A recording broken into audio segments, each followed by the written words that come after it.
Continuando então aqui. Então, esse é um corte histológico de uma região de transição gastroesofágica. Então, nós temos aqui, ó, que essa região aqui, ó, onde eu tô passando o cursor, ela é uma região de esôfago. Tem um epitélio de revestimento estratificado, pavimentoso, levemente queratinizado. Aqui é a região do epitélio da mucosa, certo? Muscular da mucosa, e aqui a submucosa, aí aqui a túnica muscular. Já essa região aqui, ó, é a mucosa do estômago. Vejam, aqui a gente já tem as glândulas gástricas, que são essas glândulas que se afunilam aqui na mucosa, tá? Nessa região, a gente vai ter um tecido epitelial de revestimento que é simples colunar e esse epitélio ele se adentra formando essas glândulas que são bem tubulares, que são as glândulas gástricas, acompanhando aqui de muscular da mucosa e aqui de submucosa.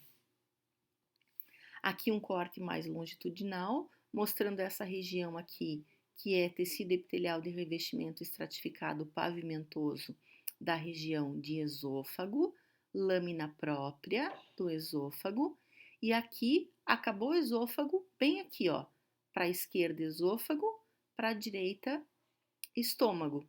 Aqui eu já começo a ter as glândulas gástricas, com um tecido epitelial de revestimento que é simples colunar.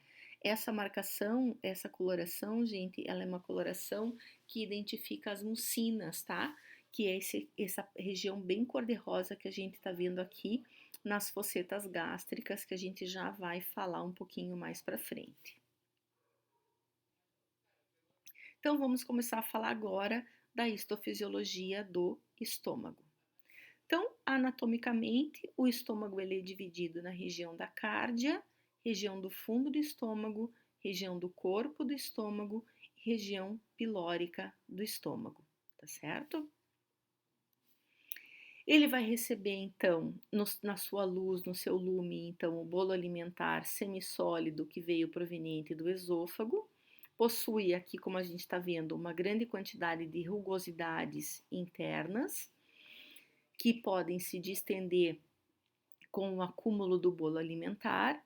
Tem glândulas gástricas, que são responsáveis pela digestão química do bolo alimentar, que vai ser misturado às secreções enzimáticas pela ação mecânica da contração das camadas de musculatura que constituem a túnica muscular do estômago e libera o quimoácido de forma gradativa para a luz, então, da primeira porção do intestino delgado, que é o duodeno.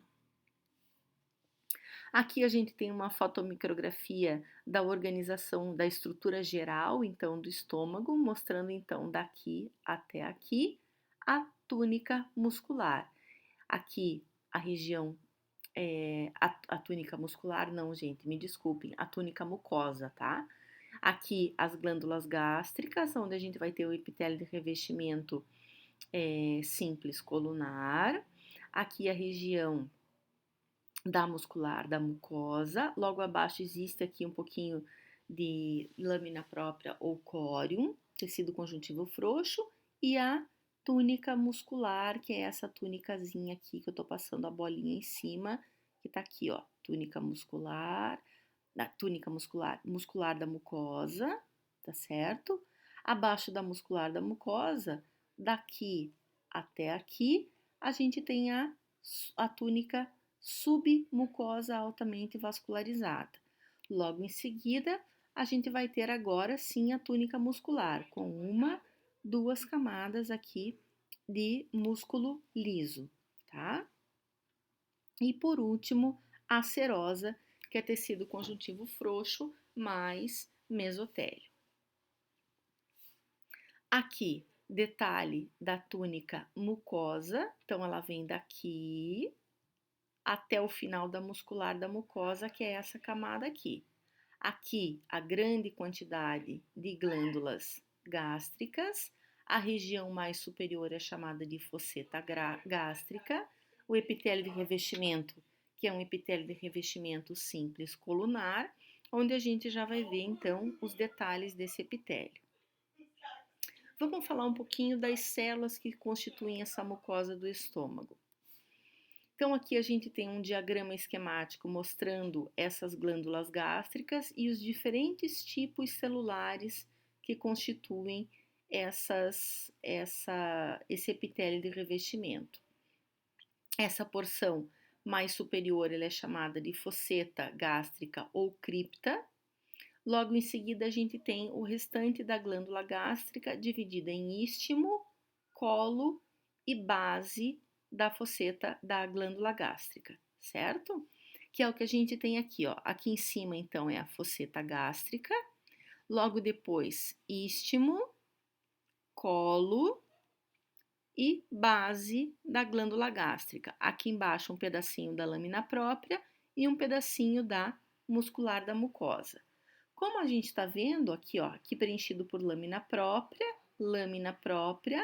e lâmina própria. Essas células representando aqui são fibroblastos do tecido conjuntivo. Aí nós vamos ter células enteroendócrinas, vamos ter células mucosas do colo, células mucosas do istmo, células tronco, células parietais. Vamos ter células principais aqui na base e nós vamos ver a aparência histológica de cada uma dessas células e o que cada uma dessas células vai realizar em termos de função, do que elas produzem e a sua produção, o que está relacionado com a função do estômago em termos de digestão. Primeiro vamos falar das células-fonte. As células-fonte são essas células apontadas aqui, na verdade elas estão fazendo mitoses, tá? Por isso que a gente tá vendo com a cromatina bem condensada. Elas estão aqui, ó, gente, bem na base. Aqui elas não estão sendo representadas aqui esquematicamente, mas elas estão nessa região da base das glândulas gástricas, tá? Essas células-fonte, elas são colunares baixas e possuem núcleos basais. Podem ocorrer também no istmo e no colo, mas também aqui a gente está vendo elas mais na base, tá? São mitoticamente ativas, estão sempre fazendo mitose, por quê? Porque essas células-fonte, elas vão estar fazendo mitose para repor todas as outras células que constituem as glândulas gástricas, as células mucosas do colo, células mucosas da superfície, células enteroendócrinas, as células parietrais e as células principais, ou também chamadas de zimogênicas. Então, vão dar origem a todas as outras células das glândulas gástricas. Essas são células, por isso que são chamadas de células-fonte. O segundo tipo celular que a gente vai comentar são as células chamadas de células mucosas. Então, células mucosas a gente tem no colo e a gente tem células mucosas da fosseta gástrica aqui da superfície. Conteúdo, como o próprio nome diz, mucoso, mucopolissacarídeos. Aqui a gente está vendo a região da fosseta gástrica, logo aqui embaixo seria o istmo. Essas células mucosas da fosseta gástrica, elas têm um conteúdo de mucopolissacarídeos que são neutros, diferente dos mucopolissacarídeos que são ácidos das células mucosas do istmo. Por isso que quando a gente faz uma coloração, uma marcação específica, elas vão ficar coradas de forma diferente. As células da fosseta gástrica mucosas ficam coradas nesse rosa forte, enquanto que as células mucosas da região do istmo vão ficar coradas em azuis. Elas produzem, portanto, mucopolissacarídeos neutros na fosseta gástrica e ácidos na região do istmo. As próximas são as células principais ou zimogênicas, que a gente começa a ver na próxima videoaula.